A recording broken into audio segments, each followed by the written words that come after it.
Trading, this is the guy with the 5 screens on social media, with the beach outside his window. This is a fictional character. This character does not exist, I can assure you, because I had 5 screens and I was nowhere near a beach. In fact, I was unable to use the bathroom. I was unable to eat lunch properly.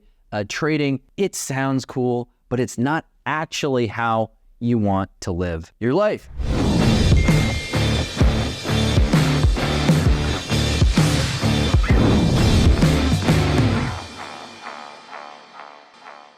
Welcome to another lovely episode of Really Rich Principles. Today we're talking about really rich finance, investing basics 101, investing my way. This is going to be a lot different than anything you've seen on the internet. Man, there's some bad information out there. I hope to dispel that. This module is brought to you by the Entrepreneur's Field Guide, book, and digital guided course. This thing is amazing. I've spent 100+ hours building it, 3 months of my life. It all got rolled into this amazing video series. You can get it at nicholascrown.com. I highly suggest you check it out if you're starting on your entrepreneurial journey. If you want to make more money, if you want some freedom in your life, you get it at nicholascrown.com. All right, back to finance. How does this video work? This video is organized in a way that I hope will allow you to absorb as much information as possible. So please take your time. Walk through the video in order. I'm going to define a lot of concepts in a new way that you probably haven't seen before. There's something in here for beginners and advanced investors alike. If you wanted to jump around, I'll provide a table of contents and as well, although I really suggest that you take your time and you stick around till the end of the video because there is bonuses throughout.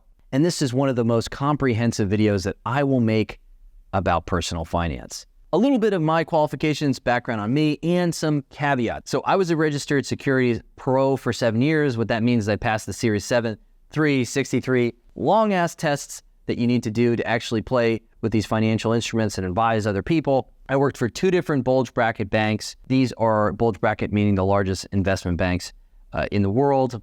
I've managed billions of dollars of bond portfolios. I'm considered a sophisticated arbitrage trader. What that means is that I manage complex strategies. I don't just bet on things going up and down. I bet on multiple things, widening or narrowing, spread trading. Of course, I currently manage my own portfolio, which is in the millions.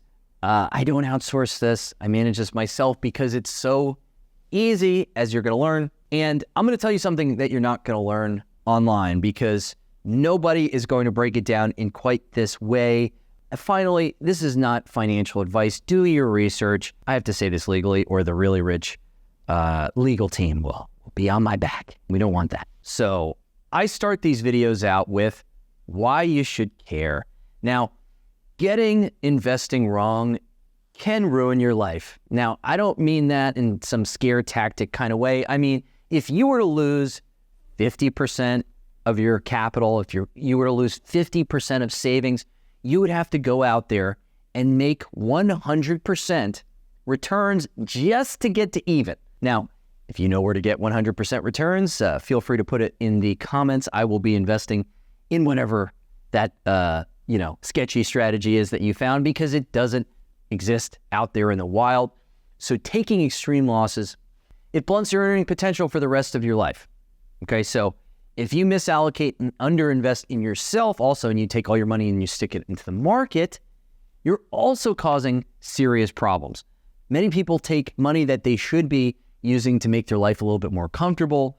Maybe they have some opportunity to invest in something that will make them happier, and instead they feel that they have to take it and stick it in the market. Another pitfall is mismanagement of the nest egg, meaning mismanagement of your investment capital, going in and taking money out of it too early. This destroys the magic of compound interest. Compound interest looks like a J-shaped curve in the long run, and this is why it's so magical. Now, if you were to take money out of it, it starts to look like a little bit of a molehill, a little bit of an anthill, okay? And that's not what we want when we turn 60 and expect to have a few $1 million in our investment account. Also, armchair stock picking, sitting there with the news on and the trading screens and whatever, it's just going to distract you from actually going out there, creating value, building a business, whatever it is. So this video is about how to be lazy and generate passive income. This is not about how to sweat. This is not about how to have 5 trading screens and, pretend that you know what's going on in the market. That is not what we're going to be talking about here. I want you to kick back with an espresso or your favorite beverage, and I want that income to come in passively, and I don't want you to rack your brain about how to do this. I want to keep it very, very simple, and simple works. It's the same strategies that I use, by the way, okay? Getting trading and investing confused, not understanding the differences, it's going to cause you a lot of stress, so I'm going to define those. Also, you're going to buy stuff that you don't need, and you're going to listen to idiots, meaning people on the news, people shouting advice on Twitter, whatever it is. You just would be better off closing your ears and closing your eyes and doing something else. It is a complete waste of time to listen to financial advice from people on the news and newspapers, magazines, Twitter, whatever it is. It is just absolutely pointless because they don't know what they're doing either, okay? This is about staying rich, not getting rich. And this is what a lot of people get wrong about investing. To get rich from investing, you need to do one of 3 things, and this video is only going to touch on one of those things, and you're going to see why. So number 1, you can get rich from investing by taking extreme amounts of risk, okay? We are not going to be talking about that because I do not suggest that you do that. It is way, way too dangerous. Number 2, invest over an extremely long period of time. We can do that. That is something that we can manage. Number 3, have other people's money and take a fee, meaning start your own hedge fund, start your own trading firm. That's not what this video is about. That's a lot of work. I'd rather you guys, save your time and energy and do this the easy way. So let's talk about investing over a long period of time. This means passive income. Passive income means you're not working hard or actively managing your portfolio. It's the same thing in other markets. Passive income does not mean, managing an Airbnb. That is a lot of work. Passive income does not mean refinishing and flipping houses. A lot of work. So we're not going there. We're talking about truly passive income. Otherwise, you need to be a full-time money manager, which I don't suggest you do that. If you want to, be my guest. But I think there's a lot better things for you to do with your time. Now, I'm not going to suggest you take extreme risk because you can likely find better returns investing in yourself than you can taking crazy risks in the market where you have no control. And also, I hope that you're generating other predictable income in other areas of your life where you have a lot more control. So in this video, you're going to be lazy. And trust me, this is where lazy is a good thing. I know I mentioned real estate before in passing, but this is important. We're talking about financial assets. So financial assets are not real estate, are not physical assets, are not commodities like crude oil, like gold, or collectibles, like Pokemon cards, okay? As much as you want this video to steer in that direction, guys, it's not going to. Financial assets, why are we talking about financial assets? Because you generally don't have to sweat with financial assets, at least not literally, of course. If your portfolio is going down, that might cause some a little bit of perspiration, as I've experienced in the past. But generally, these are more liquid. They're more safe. You can get in and out of them a lot faster. If you go and buy a commercial property somewhere, there's only a few buyers that are lining up. You might lose money just on that transaction alone. So real estate is a comically bad investment for small investors. I don't know why it's so popular. I think it's popular because it's easy to understand. People know what a house is. People know what renting a storefront, looks like. And financial assets, which is definitely the best way to generate passive income, just sort of gets pushed to the side. And I think it's because people don't understand it. And no one's really taking the time to educate anyone on how simple it really is. Also, this is critical. The earlier you start investing, the better. The whole deal here is you can be lazy, but you need time on your side, okay? So compound interest, this is when you see the charts with that J-shaped curve of, oh, wow, 10 years, oh, 20 years, 30 years, oh, my God, I've got millions of dollars. You need a long period of time. What's important to know about this is you can never reach in to the cookie jar. So 20 years down the road, you can't say, I need money for a new car or a house and pull that out of your portfolio. That's how you just kink that curve. And instead of a J, it becomes kind of like a little mound, right? And it just will level out, and you're never going to get the millions that way. You'll only be harvesting from your cookie jar, your nest egg, whatever you want to call it, later in life. The good news is, though, is that if it's large enough, if the portfolio is made up of, common stock and bonds, index funds, you can borrow against this thing for an interest rate if you need cash without having to sell the stock and hurting your returns. Here's an episode breakdown. I like to stay organized. I like you to know what's coming up in the video. I hope you watch it in order, but do feel free to skip around to different sections if there's a specific topic that you're most interested in. So first, I'm going to cut through some definitions and some concepts that you definitely need to know, and you definitely need to hear it from me because you probably heard it the wrong way before. You've certainly heard it in a way that is more confusing. I want to keep things simple. We're going to start with that. Then we're going to move into section 1. Allocation. Fancy word for how much and what and of what. Am I right? So what percentage of your income should you be investing? What's your risk tolerance? And what do you have to do with it? These are the questions that we're going to be answering in section 1. Section 2, we're going to do a stocks masterclass, all the things that you need to know about stocks as a new or intermediate investor. Most importantly, why you shouldn't pick them. Why you should buy a broad-based piece of the market, like a low-cost index fund. And we'll talk about your fund basket, picking a few little sweeties in there so you could feel like a trader and have a little fun. Section 3, we're going to talk about bonds, fixed income, what's yield and the types of bonds out there, the different types of instruments. Believe it or not, there's more than one type. A lot of people can issue bonds, not just the U.S. government. Bonus, we got to have a bonus at the end, okay? So I'm going to end with alternatives, alts. Sadly, this is probably what you know the most about, okay? Even though these are way riskier, way liquid. These are the things that are peddled online and on social media. And so everyone knows about alts, but I'm going to approach this at the end my way. So make sure you stay tuned to the end of the video because we're going to have some fun with alts, alternative investments. So anyway, it's anything that's not a traditional investment, stock or bond, and I say hint, risky. Okay, risky, risky, risky. What is investing? You're probably saying to yourself, Nick, I'm watching the video. I know what investing is. But I bet no one's defined it before. Certainly they haven't defined it this way. My definition of investing is it's putting capital to work that will hopefully underline, generate real value in society, meaning there's innovation, there's value being given to customers, there's great services being provided, and they're going to return a portion of that money to you proportion to the amount of capital that you put in. That sounded like a mouthful. You take capital, you give it to someone to put it to work, you create real solutions and real value, and then for the investment, they give you a little piece of the value back in the form of more money. Now, investing takes time to be realized. It is absolutely critical that there is time here. This is why there is no such thing as get rich quick. You need time, okay? We can all get rich quick slow.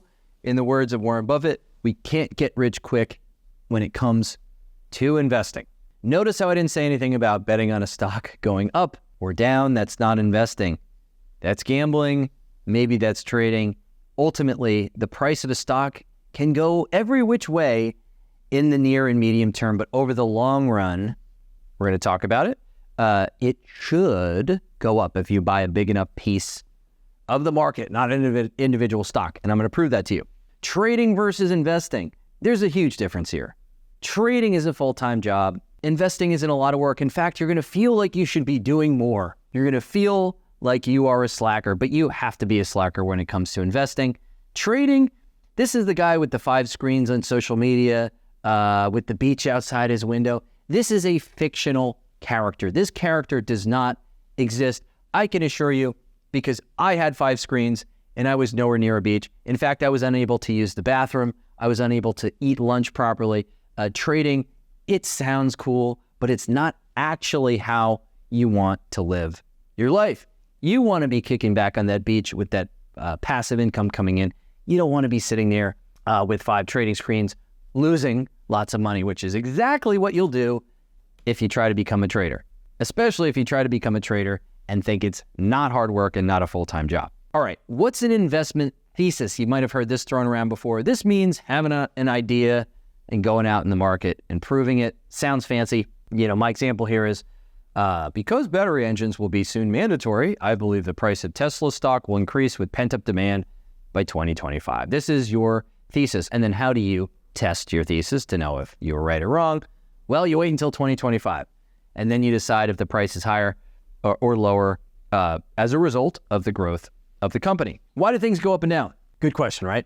On a case-by-case specific, it has to do with the company, meaning the company's growing, the company's shrinking, more people are buying their products and services, the economy as a whole is going up, and so the company is anticipated to grow and the stock goes up. This can get complicated, but as a whole, this is the magic, guys. This is like the biggest secret in this video. As a whole, stocks go up because of two factors over the long run, and this is it. Growth, meaning innovation as a whole, and inflation, planned inflation, is part of our monetary policy. So money gets devalued and the price of assets goes up over time, period. And over time, here in the United States, we traditionally innovate and grow. So if you stretch out your timeline long enough, you're going to win owning stock. How do you do it? Okay, how do you own a big chunk of the market instead of an independent company, an individual company? Use something called an index fund. So an index fund is just a basket of a group of assets that have something to do with each other. In the case of the stock market, we call it the S&P 500. That's a basket of the 500 largest market cap stocks. So 500 of the largest market cap stocks in the US, that is a pretty darn good representation of the economy as a whole. Why do you want to own a piece of the market? Why do you want to own an index fund? Because you want to benefit from the two factors we just talked about, long-term growth and inflation. So when we say buy stocks, what I'm referring to is buying an index fund like the Vanguard 500. Not recommending this specific index. It's just one of the largest. Very, very simple and easy to buy. And you're buying a huge chunk and a huge diversified piece of the economy as a result with the click of a button. So we'll refer to this as the market. Sometimes people say the market's going up, the market's going down. What they really mean is the S&P 500 is going up or going down. Our market's fair and efficient. Over the long run, sure, but over the short term, definitely not. In fact, we've had some of the most crazy moments in history, the world's craziest trading moments. This would definitely be the tulip boom in the 1200s. In Amsterdam, the price of tulips at one point were more valuable. The price of a single tulip was higher than a boat, okay? So markets can get highly emotional and irrational, okay? COVID masks, at some point people were buying COVID masks for $5, $6, $7, $10. A mask, when they cost 1 cent to manufacture, of course, supply and demand here, but tons of emotion, tons of speculation. Beanie Babies and other collectibles, cute little plush toys, sure, but is a specific character really worth $1,000 or $2,000? The price of these Beanie Babies have moved over time as they've gotten popular and unpopular, and other collectibles you can toss in there as well. Finally, you'll make less mistakes if you think long-term. So long-term is the way to go here. Long-term means you're going to make less mistakes. You're going to benefit from what? Growth and inflation. I got to define this, guys. The difference between investing and gambling, for many, nothing at all. You've confused gambling and investing so much that you actually are doing the same thing. So gambling traditionally is an entertaining wager where the odds aren't known and are unlikely in your favor. I'll go as far to say as they're not in your favor, okay? But if you're sitting there at the roulette table, it's not in your favor. If you're playing against the house at the casino, it's not in your favor. The chances of winning are entirely out of your control. So, you might have some telepathic abilities and you can see where the ball is going to land on the roulette wheel. Probably not. Okay. I love this example. Brown horses don't win over the long run in a horse track. So over the long run, gambling does not have any kind of information that's at your back. Buying a piece of the stock market. Remember, you've got growth and inflation. Thank you, class. Is trading or investing supposed to be fun? It depends on your interests, but definitely not, okay? Gambling is fun. Trading is stressful. Investing is boring. In fact, the greatest investors of all times, like Warren Buffett, is sitting around reading for most of his day. Sure, he's getting more informed on what he owns, but he's kicking back. He's not sitting there actively trading in and out of positions. He is playing the growth and inflation game just like you should be playing. Investing should be boring, although you might get some intellectual stimulation depending on who you are. The most important thing is the less that you do, the better. So if a lot of activity is fun, if you like trading, this isn't for you because This has been studied. The more you trade, the more you adjust and monitor and buy and sell, the frequency of your trades going up, your returns are going down. So this has been studied at scale. Some of the world's largest brokerages have discovered that the most frequent traders are the ones that are losing, okay? Don't let that be you. This is important to know. Your best returns probably aren't in the stock market. I'm going to tell you to invest a lot less than you think you should in stocks and bonds. And here's why, okay? Your vantage point, you're sitting there, you're not a professional practitioner. Maybe if you have a knockout year because the market went up, you got 15% of your money back. Wow, huge, incredible returns, right? That's insane for stocks, but pathetic for a personal investment. I'm going to give you an example. So let's pretend you went back to school and developed a certain skill that got you a high-paying job. You would hope you'd make more than 15% on that investment. Let's pretend you sat down with your boss and you say, I want to take a few extra hours every week. I can assure you, you're going to make more than 15% taking those extra hours. Maybe you want to take an opportunity to start your own business. I can assure you, you would make far more than 15% return on whatever it is, your time, your money, by starting your own business. Even if the first couple failed, the final one would make up for it.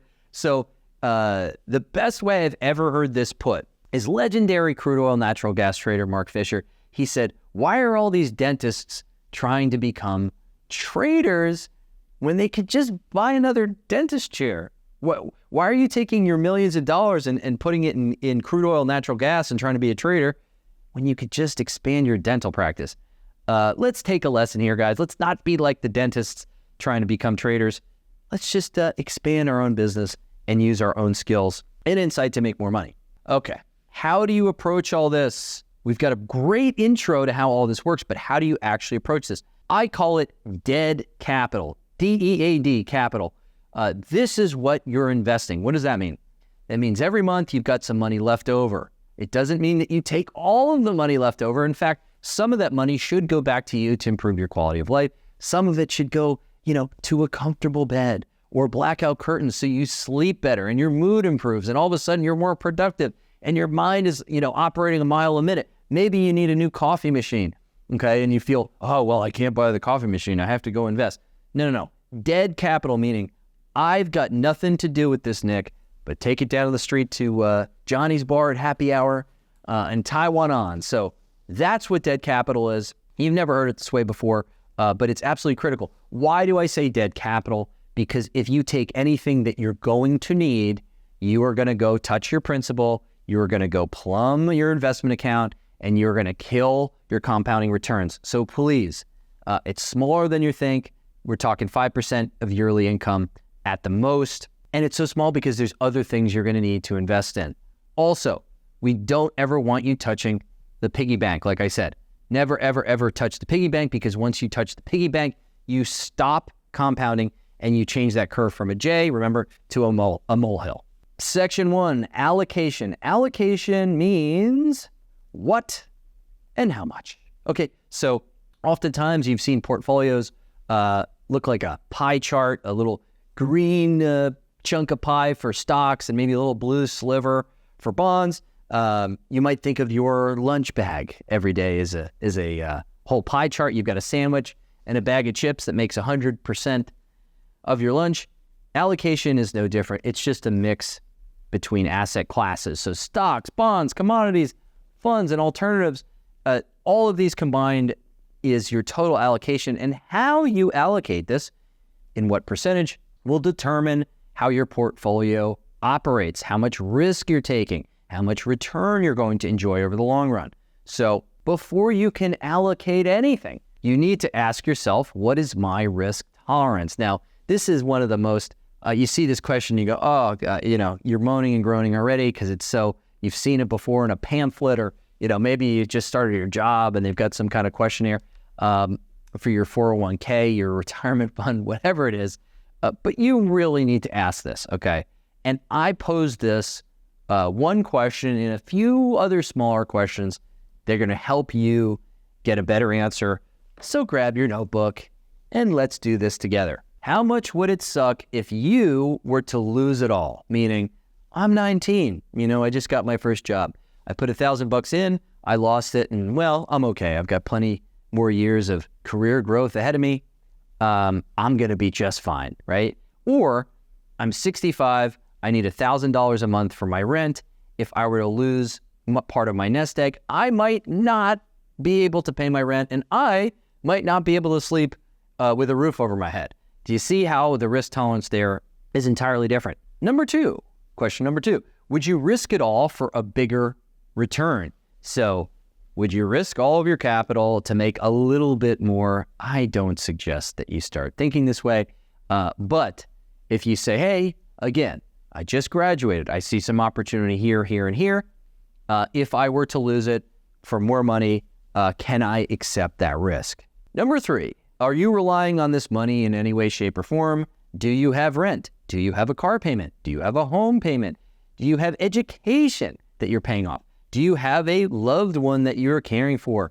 If the answer to any of this is yes, you need to make sure that you don't take that money and put it at risk, because when you put money at risk, it might not be there at some point. Also, how do you view retirement? This is a very personal topic. I don't view retirement as something that I'm going to just stop working and enjoy my 60s and 70s. I want to enjoy my life now, so I allocate a lot more capital to my quality of life now, as opposed to putting it and sticking it into the future. That's how I roll. Also, I'm an entrepreneur, so I have a lot different earning potential than if I was on a fixed salary. So this is how I operate. I generally invest a lot more into today and a little bit less than others into the future. So I'm practicing what I preach here in this video. This helps you determine your mix. So once you understand risk tolerance, you'll understand what percentage stocks, what percentage risk versus what percentage bonds, safety to buy. So stocks, I like to say this, it's like handing money to people who may pay you back, okay?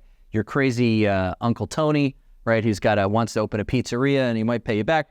Treasury bonds, handing money to the U.S. government, who will probably pay you back. Handing money to someone like Ray Dalio, one of the most legendary risk managers, someone like that, he'll probably pay you back. In fact, the U.S. government is far more creditworthy. There isn't anyone else you could give your money to who's going to pay you back, because the funny thing about the U.S. government is if they can't pay you back, they just make more money and hand you that money to pay you back. Your allocation between assets is going to change based on your risk tolerance. So Johnny might have a different allocation than Susie, and this is okay. It is highly personal. So please make your own choices here. This means stocks, bonds, or risk, safety, stocks being risk, bonds being safety. So more stocks, more risk, more bonds, less risk. And so here are a few common mixes. I've included 3. Feel free to customize this and make it your own depending on your risk tolerance. The 90-10, I'm calling it the young and risk tolerant, meaning 90% stock, 10% bonds. This is for someone earlier in their career. They can participate from a long time in the stock market. They don't need to worry about getting any return, any fixed income return. They're not retired. They have a whole career ahead of them. So this is that young and risk tolerant mix. 60-40, this is the middle-aged and balanced. So you need a mix of income and potential upside. So 60% stock, 40% bonds. And then finally, the retired and predictable income, quite literally living on a fixed income. When you're retired, generally you have an idea of what your monthly expenses are, groceries, your home payment, your car payment, whatever it is, and you need to rely on that money. At this point in your life, your money should be in bonds, returning a predictable amount to you every month. It is not the time to be messing around with risk when you are retired. So the simple example here of $1,000 in the 90-10 split, 900 goes to stocks, 100 goes to bonds in this simple example, giving you a full portfolio of $1,000. So let's pretend you were rolling in the dough every month. You would allocate $900 to stocks and $100 to the bonds. Finally, it all depends on what's happening in the market. I will occasionally adjust my mix if I see a big slowdown ahead, if I see an opportunity to protect myself a little bit by adding a little bit more safety into my portfolio. I don't suggest that you worry about this because you are investing over the long run, and we're going to benefit from what? growth and inflation. But just so you know, these levels do not have to stay fixed. In fact, just by you getting older should increase the amount of safety that you need over time. So as you move from the young and risk tolerant into the middle age, you should consider adjusting your portfolio accordingly. All right, the stocks part of the video. Everyone's like, stocks, we love stocks. Well, let me tell you about stocks. Okay, stocks represent ownership or equity of a company. So the company does well, they innovate, they sell more stuff. The value of the company increases most of the time because markets aren't perfectly efficient. Sometimes the economy is doing really poorly and it's pulling down the entire market, including your great company with it. But over the long run, your company does well, you'll do well as a shareholder. Stocks give you the right to appear at shareholders' meetings. If you ever seen old movies like Wall Street, you'll see a speech from Gordon Gekko trying to convince the company to do what he wants as a shareholder so he can unlock more value. This is an example of a shareholder meeting. If the company goes bankrupt, you are the last to get paid. This is why stocks are riskier than bonds, all things being equal, because you are subordinate, is what it's called, to bondholders. So bondholders get paid first. Whatever's left over, that goes to stockholders. Okay, this is why stocks are riskier. Some stocks pay a dividend. So what a dividend is a share of leftover profits. The company makes a little bit of extra profits and they decide to distribute it as a dividend. You might get a few cents per share. If you're hunting around for individual stocks, you're working. So when we're talking about stocks, we're talking about them as an asset class, not individually. So how do you buy an entire asset class? I mean, Nick, that sounds like a lot. I have to buy, what, thousands of stocks? No, you buy an index fund. So the Vanguard 500, the iShares Core 500, this is a representation of the stock market, the 500 largest market cap stocks. Not a recommendation for either, but those are the two largest ones in the US. Bonds. Let me tell you, they're more fun than they look. Okay, they are more fun than they look. Okay, they're called fixed income instruments because they pay a fixed interest rate or yield. So let's pretend you have a 10-year government bond. It pays a 5% interest rate. Government bonds represent safety in your portfolio, specifically if they are U.S. Treasuries. We are only going to be talking about U.S. Treasuries in this module because we are using bonds as the most important safe harbor in our portfolio. So we're only investing in Treasuries. Sorry, Detroit, we're not investing in the Detroit sewer bonds. We're going to keep it very straightforward here. How do you buy government bonds? A little bit more of a headache, but Vanguard, the VBTLX makes it easy. It's the total bond fund. Not a recommendation, but it's an easy way to get bonds in your portfolio. Or you can buy Treasuries direct. A little bit more of a headache, a little bit more complicated, but you can buy Treasuries direct. There's generally a minimum. So depending on how much money you're investing, you'll determine if you can go and buy those Treasuries direct. Where would we be if we didn't have a section about alternative investments? I'm talking, the stuff you see on social media, the stuff that unfortunately you probably learned far more about than you learned about stocks and bonds. What's an alt? Okay, it's anything that's not a traditional financial asset.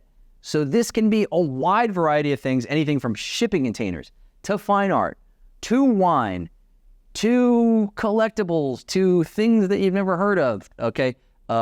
Even commodities get lumped in here. So there's unique aspects to every market. We're talking, what's the difference between crude oil and an NFT? Well, quite a bit.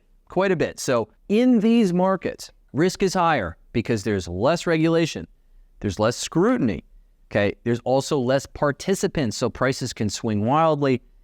Also with less participants, there's less liquidity, meaning you can get in and out of positions a lot less easily than you can with a stock or a treasury. Finally, you might not be able to redeem your money at all. So with a hedge fund, for instance, which is an alternative investment, sometimes the gates go up and then you can't legally, contractually take your money out. Scary stuff depending on your experience level.